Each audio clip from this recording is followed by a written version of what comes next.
David-Goliath matchup between the Dodgers and the A's in '88, and the conclusion of the first game was just preposterous, implausible.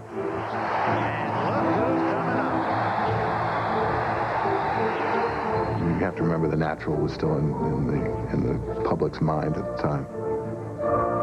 And there was Kirk Gibson, who was so hurt he couldn't play, couldn't run. You talk about a roll of the dice. This is it. It took your breath away. We always thought Roy Hobbs was a fictitious character, and this guy was going to prove he was for real. In the modern era, this may have been the most dramatic single swing in baseball because of all the things around it. All year long, they look to him to light the fire. The sign of a great athlete is you got to come through when the pressure's on, and there was no greater pressure than that at that time that I've ever been around, and I've been around a long time. You knew this was instant American baseball folklore. There was no doubt about it. It was Redford without the lights sprinkling down and onto the field. In a year that has been so improbable, the impossible has happened. The 1988 Oakland A's towered over baseball. Physically imposing, they cowed other teams. The A's had won 104 games. They were the overwhelming favorites. They were at the beginning of a run during which they were clearly the best team in baseball. The A's were the powerhouse. The A's had the people. The A's had a miraculous, wonderful season. They had a football team. You're looking at Canseco, McGuire, Parker, Baylor. You know, Carney Lansford was a pretty big guy. Dave Henderson. They were a scary team.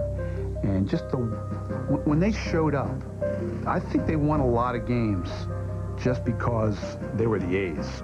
You know, see a lot of guys stretching right next to the cage when they come into town or whatever, and they watching these guys hit these bombs. You know, it's like, ooh. So if you're a starting pitcher or something, you don't hang out watching us take BP. You hear about McGuire and Canseco. What you see on TV is really not a comparison to what you see when they actually see him walk onto the field. The Bash Brothers was a perfect symbol for what the A's represented. To see these two huge guys, you know, bashing their forearms together, it sort of symbolized what the A's were, but this team was all powerful. I think we averaged between 4 or 5 guys, I think 6'3", 230, 235 pounds, and that was unheard of. And basically, we were the team to beat. You knew you might make a mistake or two throughout a game. You're going to as a pitcher. And you just hope you can minimize your damage, because with Big Mac and Hosey, one of them are going to hit the ball a long way somewhere. To complement its Oak Arm sluggers, Oakland fielded a fearsome pitching staff, spearheaded by its menacing ace Dave Stewart. Every fifth day, Stewart stared down hitters from beneath his cap before blowing them away. 1988 represented Stewart's second year in a string of 4 consecutive 20-win seasons. The intimidation factor started when we walked out on the field, and then it continued when Dave Stewart grabbed the ball. He had that devilish stare. He'd look down on you and say, "There's no way you're going to beat me." Dave Stewart will never be in the Hall of Fame because he didn't have a long career at his top. But for that 4 years that he was winning 20 games or more, he was as good as anybody I've seen. He was big and hard-muscled guy. I mean, I thought he was one of the scariest-looking guys on the mound that I'd ever seen. You talk about leaders on that team. There was no bigger leader than Dave Stewart. He was a guy that just exuded leadership, confidence. You know, he was just a tremendous presence on that team. If the A's were the team everyone feared, the 1988 Dodgers were the team nobody knew. We were picked 4th in our division that year by the, you know, so-called baseball experts. These were not the Garvey, Say, Lopes, Baker Dodgers that everybody remembered. In an effort to inject pizzazz and passion into the Dodger blue blood, Los Angeles signed Kirk Gibson as a free agent. 4 years earlier, he won a World Series with Detroit, and Gibson, the one-time star receiver at Michigan State, brought a football mentality to the diamond. He played football on a baseball diamond because when Kirk, you know, hit the ball in the gaps, it was like he was running a pattern because he did it so quickly and aggressively. He's a rough, hardcore type of kid. If you give him a challenge, he's going to come and take that challenge and run with it. Tommy fell in love with Kirk Gibson. I mean, he was Tommy's type of player. He was a competitive guy who was outwardly competitive. There was a ferocity about the way he approached the game. And some people may have thought that the Dodger clubhouse in that era needed that kind of jolt from somebody who not only gave it everything he had, but would get on teammates if they didn't. I knew when not to go near him. When he had that look on his face, was going to break a batting cage or whatever he was going to do. When he came into camp, I know first couple of weeks I tried to play a prank on him. There was some eye black put on the inside part of his hat by Jesse Orozco, and Kirk went out to do his wind sprints and took his hat off to do that, and everybody started laughing at him in the close confines in Vero Beach. Gibby, being kind of stone-faced and serious about everything, is wondering what the heck's going on, and when he finally realized it, he stormed off the field, went back in the clubhouse, told Lasorda he's going to have to get somebody else to hit third and play left. The next day, Tommy says, look, Kirk wants to make a speech here. He wants to talk to you guys. Gibson has the floor. You could hear a leaf blow. And Gibson starts reaming him out again. You know, this is why you're in last place. I'm here to win. I'll be the best teammate you ever had. You know, you're a pitcher. You want to hit a guy, hit him. If there's a fight, run out to left field. I'll kick his ass. But let's get serious. People have to understand me. We've got a long year here. I'm here to become a world champion. I want them to be able to count on me. But I can't deal with their behavior right now. Your fundamentals are bad. It says we're going to lose again. And that really set the tone, because he's a commanding presence that just overwhelmed the whole team. You know, that's our team leader, period. Gibson's tenacity won his teammates over and perhaps led them to a pennant. Still, many felt they had no chance to win the 1988 World Series with the mighty A's standing in their way. I'm not being funny about this, but those two clubs don't belong in the same ballpark. I didn't want to go to New York. I said, boy, it'd be a lot nicer just to go to L.A. This would be a nice World Series. Just an hour. And you know what else I was thinking, to be honest with you? I was thinking, we'll kill the Dodgers.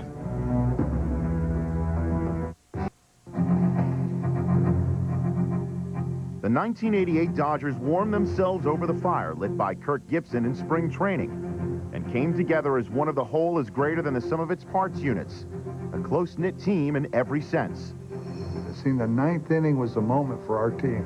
When we were losing, everybody was there, and everybody had that feeling that, man, something's going to happen. It's just been happening to us all year.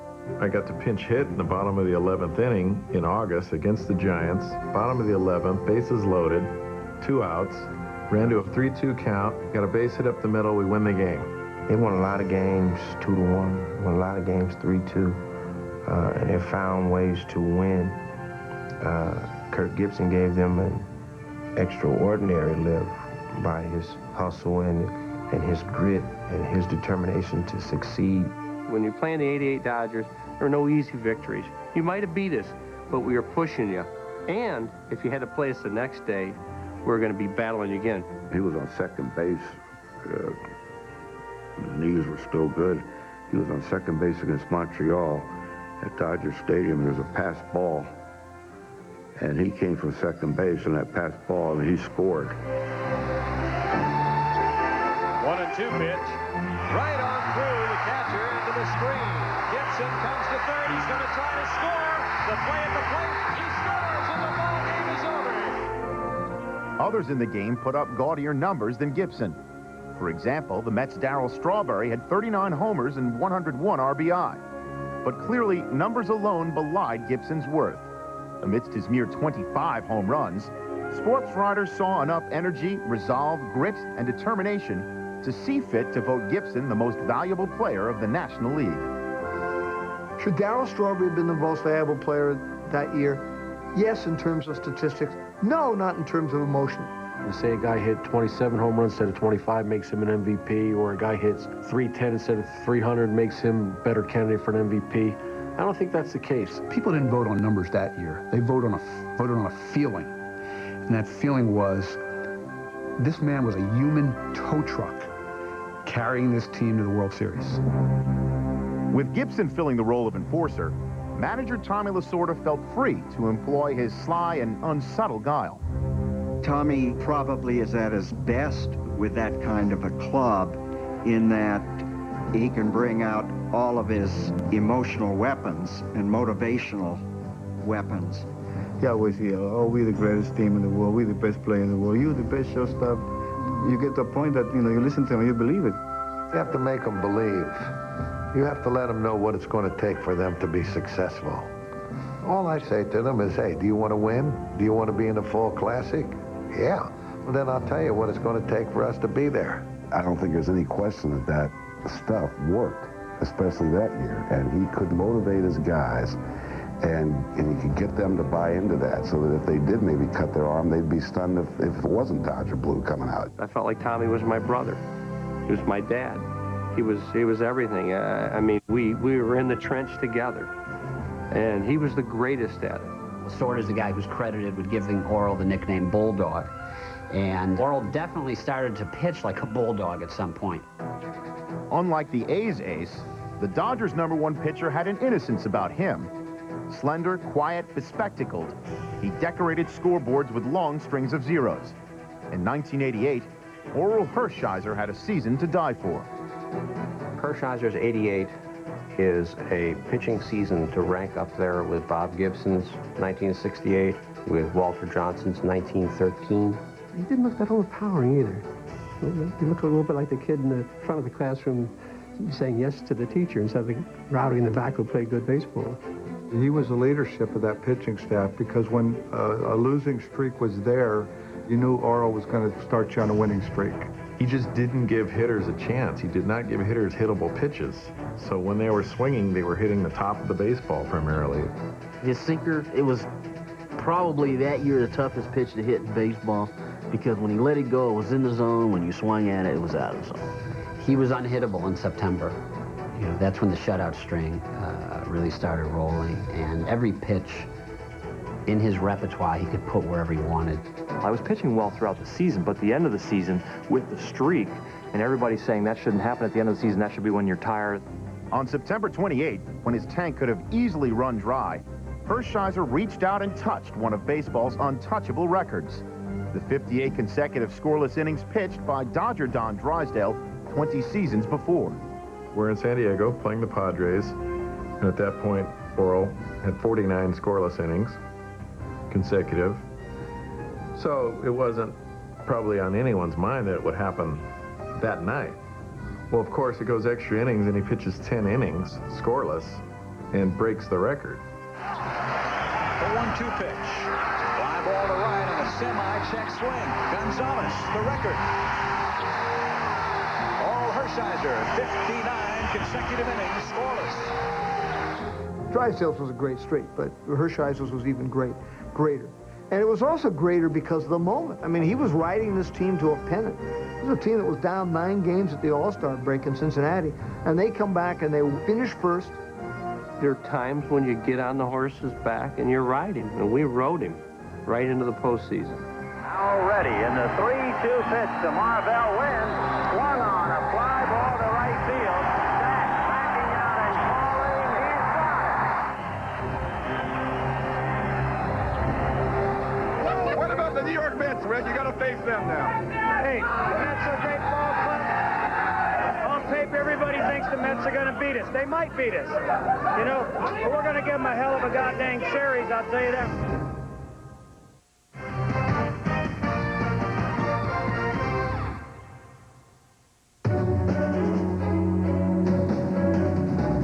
Like the Charlie Finley version of the decade before, the 1988 Oakland A's were a team loaded with potential trouble. The expectation was, can we, all these 10, 15-year, 20-year guys get along? And that was La Russa's job, to get all these all-stars and veterans together on one page. Tony La Russa came to Oakland only a year before and brought with him the reputation he had established and encouraged while with the Chicago White Sox. Manager as human computer.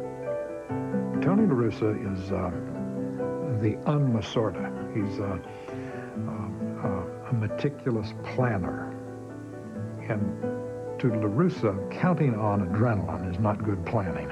When you sat down with Tony, he would go through some of the moves, and by the time he was done, I mean, he'd reinvented the wheel. It was the atomic bomb here. I've never seen anybody in my life, regardless about how he knows how to manage the game, just every day, just plugging. I mean, he never stops. It was a team that gained confidence as the season went on, and to the point where, you know, in the second half, they really thought they were invincible. The A's established themselves early on, winning 14 straight, led by the appropriately named Bash brothers, Mark McGwire and Jose Canseco. They sort of jumped into first place and stayed there. I think that people were getting aware of Jose Canseco because I think on April 21st, he stole 3 bases in a game. I don't think there was any question that Jose Canseco was the stud of studs on that team. There was a lot of competition for that mantle, but he was early in his career, and there was just so much potential surrounding him. Even though Mark had hit 49 home runs as a rookie, which was a record, and a lot of people thought that would be his career year. Jose was the guy with the super talent. Jose was a guy that everybody thought could hit 300 and hit 50 home runs and do all the wonderful things. He fashioned himself as the 21st century ball player, a guy who almost kind of like the Terminator as a ball player. He took just this incredible swing. I mean, it was so hard. I mean, he put everything into it, and it wasn't a pretty swing. It was a savage swing. If Canseco hit a home run and that ball went 450 feet, he was going to watch every inch of it. He wasn't just a baseball player. He was almost like a rock star, the way he carried himself and the way the women followed him around and the way people fawned over him. Earlier in the season, Canseco became the 11th player in history to produce 30 homers and 30 steals, and he kept right on slugging and swiping. As the season wound down, Canseco appeared poised to become the first 40-40 performer ever. I didn't want to be that type of power hitter that would go base to base. I wanted to be an aggressive type player. And I knew that if an opposing pitcher was going to walk me, I was going to create havoc and steal second and third base. He's running. There's the throw. Number 40. Jose Canseco, the first man ever in big league history to do it. We were like ready to vote him into the Hall of Fame right away. Why, you know, why wait? But he really had a great season. Canseco finished batting .307 with 42 homers, 40 steals, 124 RBI, and, like Gibson, an MVP award. Canseco also finished with accusations of steroid use. At the point in time, I was just a guy who was, you know, 6'4", 235 pounds. We were running a 4.340 and accomplished a 40-40, and people really couldn't understand that. In those days, a guy my size was not supposed to do that. Boston was an excellent team. Clemens, Hurst, Greenwell, Boggs at the top of his game. They had Lee Smith in the bullpen. But the A's just cruised right through them, and Jose led the way. In the American League Championship Series, the Red Sox managed to stay close in every game. However, when the 9th inning arrived and the Sox trailed, they were done. That's because the A's had the ultimate closer in Dennis Eckersley. Against the Eck, even Wade Boggs, the 1988 American League batting champion, offered little help. He struck out Boggs in Game 1 of the playoffs. I think he struck out Boggs twice in that series, and, you know, Wade Boggs did not strike out. The last at-bat of the game is Boggs against Eckersley, and Boggs swung and missed on the last pitch of the game. And let me tell you, Boggs swung and missed about 30 times the whole season that year. When I struck out Boggs, that was big, because that set the tone. It was Game 1. And I struck him out on 3 pitches. It was awesome. You know, I painted him, threw one over here. Everything was nice. Eckersley was like untouchable. He'd come in and he'd retire the side in 11 pitches. I mean, he was one of the greatest, if not the greatest relief pitcher of all time. Whenever the A's had a 1, 2, or 3 run lead going to the 9th, you know Eckersley was going to come in and 95 to 98% of the time slam the door. 4 games in succession, Eckersley slammed the door, and the windows, and the gate, and the latch, setting a championship series record for saves. He picked up the series MVP award, and the A's strutted into the World Series. Back goes Gallego, and the Oakland A's have won the American League pennant.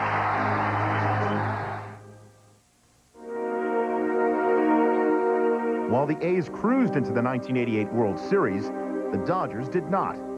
Standing in their way, the veteran Mets, the champs of 2 years before, who won 100 games in 1988, including 10 of 11 against L.A. We got rained out the 12th game, which we were happy. We just couldn't beat them at all. I mean, everything went wrong every time we played them. So when we played them in the playoffs, well, they were heavily favored. The Mets weren't just going to beat the Dodgers, they were going to destroy them. They were going to sweep them in 4 games. A lot of people thought the Dodgers would be 4-0. The Mets just didn't think they could lose. In '87, there were a lot of injuries that prevented them from winning, and by '88, they figured that they were back on top. It was basically the same nucleus of players. In Game 4, the Mets and Dwight Gooden were 1 inning away from a 4-2 win and a 3-1 hammerlock on the series. The Dodgers had a runner on first and Mike Scioscia at bat. I got a great pitch to handle. I put a swing on it, and I got under it a little bit and happened to get the ball airborne. Scioscia at the plate. Hernandez playing back of the runner at first, and then ripped to right field and deep. Strawberry goes back. She's gone. I was, I'm surely the most surprised person in the stadium, and 55,000 New York fans were real quiet at that moment. The home run came out of nowhere. And, you know, to this day, Gooden admits that it still eats at him. That was the turning point of the series. With the score tied at 4 and the top of the 12th, Kirk Gibson limped to the plate. Gibson hits a high drive, a towering drive to deep right center field, and that one is gone. In the bottom of the 12th, the Mets loaded the bases with 2 outs.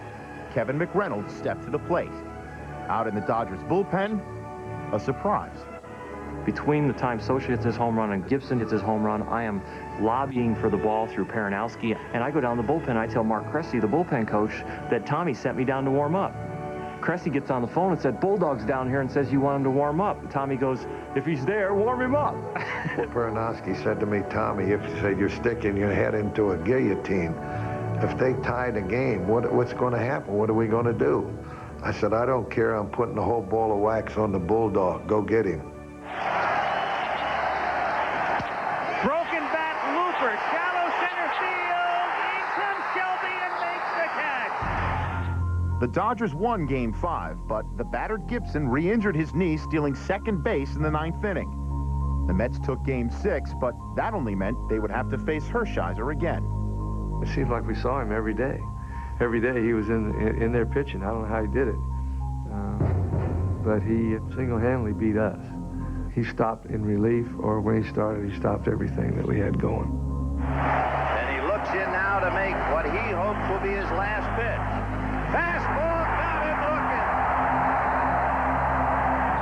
looking. Everybody thought the dream was over. You know, great season for the Dodgers, played their hearts out, you know, bye-bye. Now you're playing the Oakland A's. Everybody wanted to see the New York Mets and the Oakland A's because they were the 2 powerhouses of the American League and the National League, and somehow it seemed like we were interfering. It stirred us up. Like, here we go again, okay, let's get ready to go. We're going to be in a fight.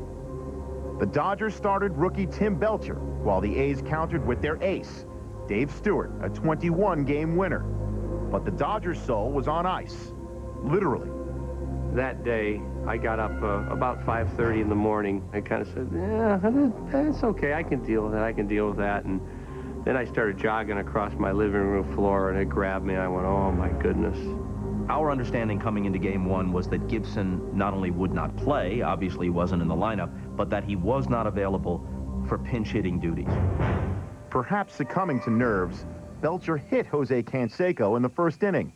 Stewart retaliated immediately, plunking Steve Sachs on the first pitch in the bottom of the inning. The first game, it turned out to be a turning point because then Hatcher hits the home run in the 1st inning. Fastball hit into left field and deep. Backs up Parker, way back. It is gone. When I got to home plate, he was right behind me. He's like, damn. Mickey, slow down, man. He was like sprinting around the bases. I don't know if his feet actually touched the ground. That was just pure, unadulterated, just happy. Just a 12-year-old kid type happy. Even with a 2-0 lead, Belcher struggled with his control. He loaded the bases in the 2nd. His outfielders began to retreat uneasily. Canseco, you see, was up. was a 1-0 slider down and away, and he just hit a shot. Yellowstone Park wasn't going to hold that one. I mean, it was a rocket. And there's a drive to center. Back goes Shelby to the wall. It is gone. Grand slam home run for Jose Canseco. And look where he hit it. Over the center field fence, a line drive. It didn't get up, it didn't get down, it just got out. There was a definite sense when Canseco hit his grand slam that, okay, you know, the Dodgers had their little moment. Now we're back to serious business. The A's are going to take control of this thing.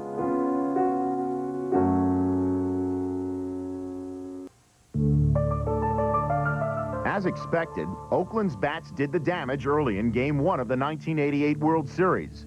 But after Jose Canseco's grand slam gave Oakland a 4-2 lead, a ceasefire seemed to settle over the game. There was a lot of missed opportunities on both sides, really. It just wasn't happening for us. And on the other hand, for the Dodgers, it wasn't happening for them either. So it was kind of like a pitching duel from the, I guess, third inning on in. The Dodgers managed to cobble together a run in the 6th, but still trailed in the bottom of the 9th, 4-3. I let off the inning, and I let off popping out, and I come back to the dugout, and I sit down, and Jeff Hamilton's up next, and he makes an out. And then all of a sudden, Mike Davis goes up to pinch hit and ends up drawing a walk. Dennis Eckersley walked Mike Davis, and it stunned me in center field because I've watched this guy almost get 50 saves through the course of the year. And like they say, he could hit a gnat's ass with a pitch. I had played with him the year before and seen him, you know, for several years play. And so I knew he had power. I just tried to nip the outside corner too many times. I think that was major mistake at that point. He walked him seeing Dave Anderson standing on the on-deck circle. He walked him thinking, it's okay, I can get this guy. Anderson hit only .249 during the season, but he wasn't going to get even one swing. In the Dodgers clubhouse, there was a stirring that no one could believe. And there is no Gibson, the man who was the spearhead of the Dodger offense throughout the year. Will not see any action tonight for sure. At one point, he was watching the game on TV. He heard Vin Scully tell millions of viewers, still no Gibson. Gibson will not swing a bat tonight. Gibson heard that and he said, my ass. I was there when Gibson was sitting on the training table with 2 ice packs on, did not have his uniform on. Gibby, at that time, tore those things right off. I mean, the ice right off, went in and got dressed. There ain't nobody's more stubborn or more convinced that he can do something than Kirk Gibson. Bob Costas and I co-hosted the World Series pregame show, and for the postgame interview, we would always flip a coin as to whether I would get the Dodgers or whether I would, you know, get the Athletics. Bob drew the Dodgers. Well, I'm standing in the corner of the Dodger dugout, waiting to interview Lasorda maybe about what his plans are for Game 2. And standing where I'm standing, near the tunnel leading back into the clubhouse, I can hear Gibson. I can't see him, but I can hear him hitting balls off a tee into a net. I'm the one who's putting the ball in the tee for him in the tunnel to get him ready because I didn't want him to have to do any extra work because of his legs. And you can hear the grunts of exertion and or pain as he does it. Thwack, thwack, you know. And Ben Hines, the Dodger batting coach, goes back to check on Gibson and then walks back into the dugout. He walks past me and I hear him say to Lasorda, he thinks he can give it one good swing. Which is like, you know, a line out of a bad B movie. A more timid manager would have said, no, Kirk, sit down. I mean, I know you want to do it, but don't embarrass yourself. But he knew what type of player Kirk Gibson was. He'd go up there bleeding and try to help the team.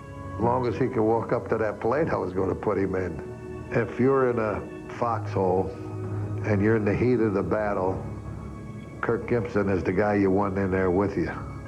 All of a sudden, I see a guy kind of like just brush past me and go up the steps, and I was taken back, and all of a sudden, I remember seeing number 23. I go, what? I said, where's he going? He puts a helmet on and goes on deck. I just told myself, when I walk out of that dugout, 50,000 fans are going to go nuts, and I won't hurt.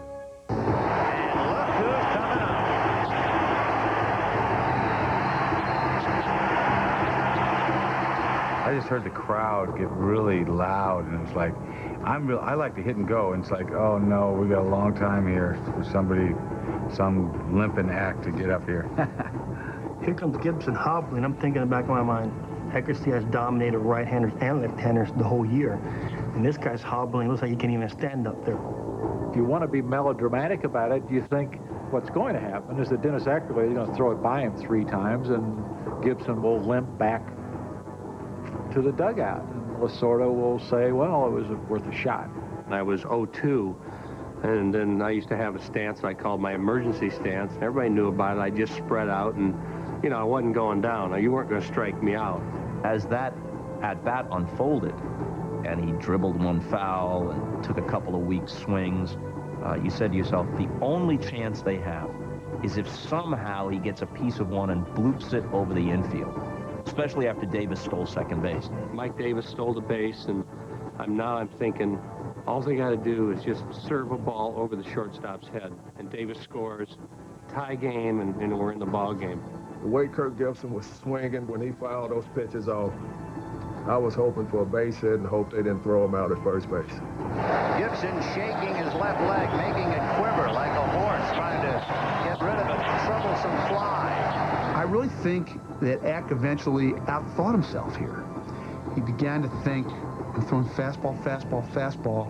He just expects me to challenge him and put him away. I guess it's just got a matter of, let's try something else. You know, this guy's just flicking this stuff, flicking this stuff. If I can just sneak 1 breaking ball by him, the guy's rusty, he doesn't have his balance at the plate, how's he going to hit it? And yet what he wound up doing was throwing the only pitch that Kirk Gibson can hit. Well, the game right now is at the plate. Instead of another fastball, his best pitch, he threw a slider, and Gibson was ready for it, and he hit a gapper. I got it. It's a fly ball to me. Then all of a sudden, I stop, and I realize that it's going over my head.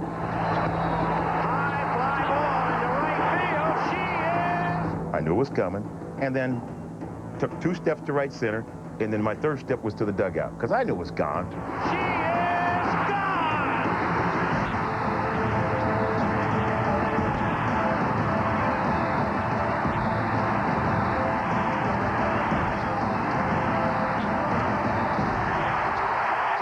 Everybody's jumping and looking at each other like, you got to be kidding me. You got to be kidding me. And then we got to home plate. It was crazy. And Kurt's like, you know, hey, I'm hurting, guys. Don't be jumping on my back here. I jumped up. I hit my head on the cement dugout of Dodger Stadium there because we're just going nuts. Jumping up and down, coming down the third base line. Well, everybody was going crazy, and in my head it was quiet. It was like quiet. I mean, it took a long time for it to set in. And walking off the field, people were going crazy. And looking in the dugout at my teammates, it was like slow motion. And then he went down a little much later, and someone had already, I think one of his teammates or something, had already put over Gibson's locker, Roy Hobbs, which was perfect. We really scouted the A's extremely well. I had our scouts, Mel Didier, Steve Boros, Jerry Stevenson, and Phil Regan. Mel Didier went through all this litany of Eckersley, and then he mentioned you left-handed hitters, Socia, Gibson, Shelby, Davis. You can bet your bottom dollar that when he has a 3-2 count on, he's going to try and backdoor the slider.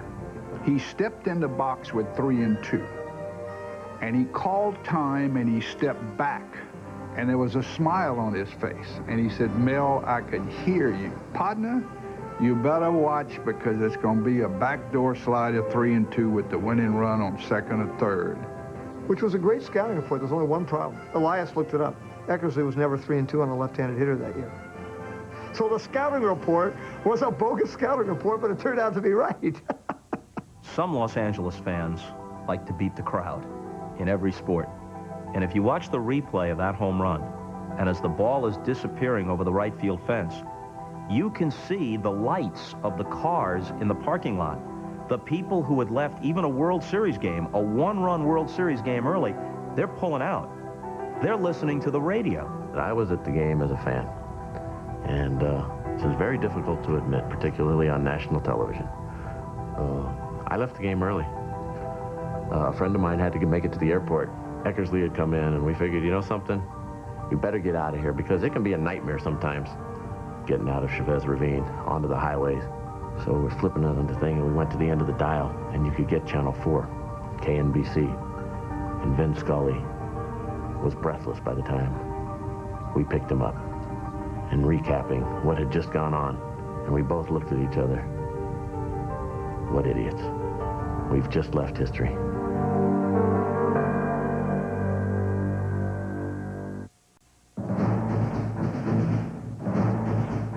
Ignited by Kirk Gibson's heroically defiant home run in Game 1, the Dodgers rode that momentum and the bulldog pitching of Oral Hershiser, who won Game 2 and the clinching Game 5 and was voted Series MVP.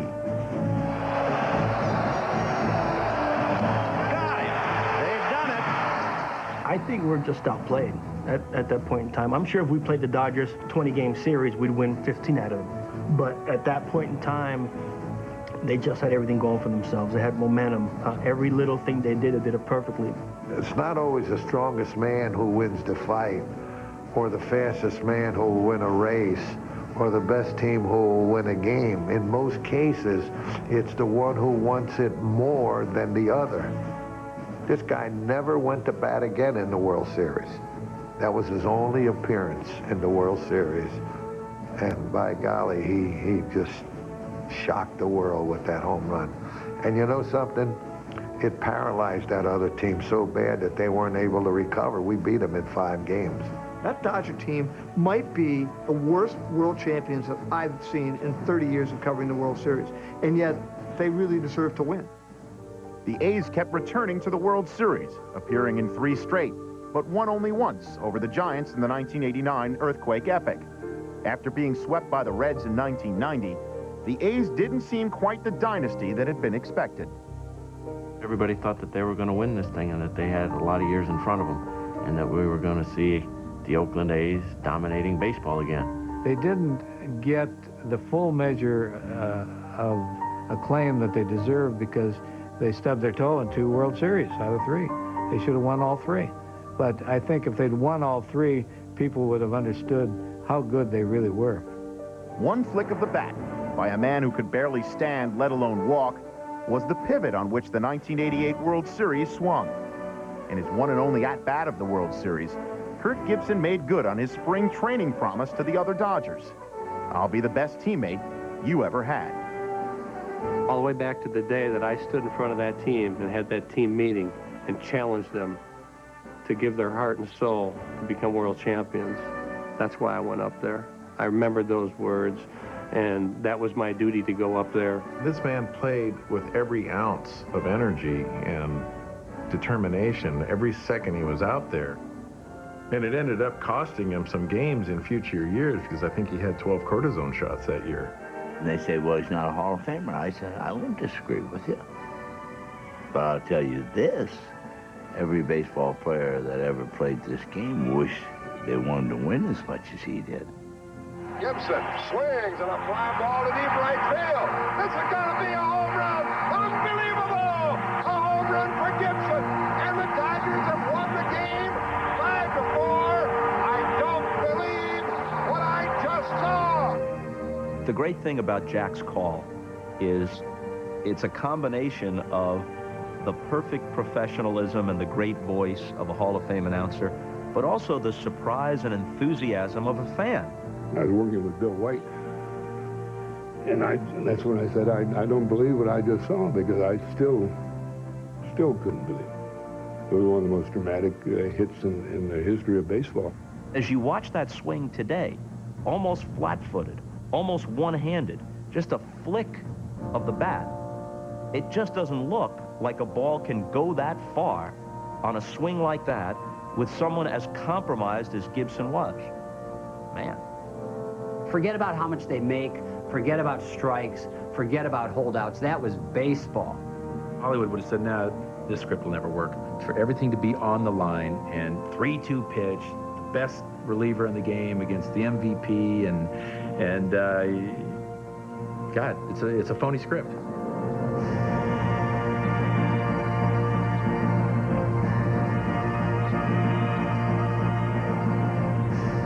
It's the natural in real life. It's better than the natural.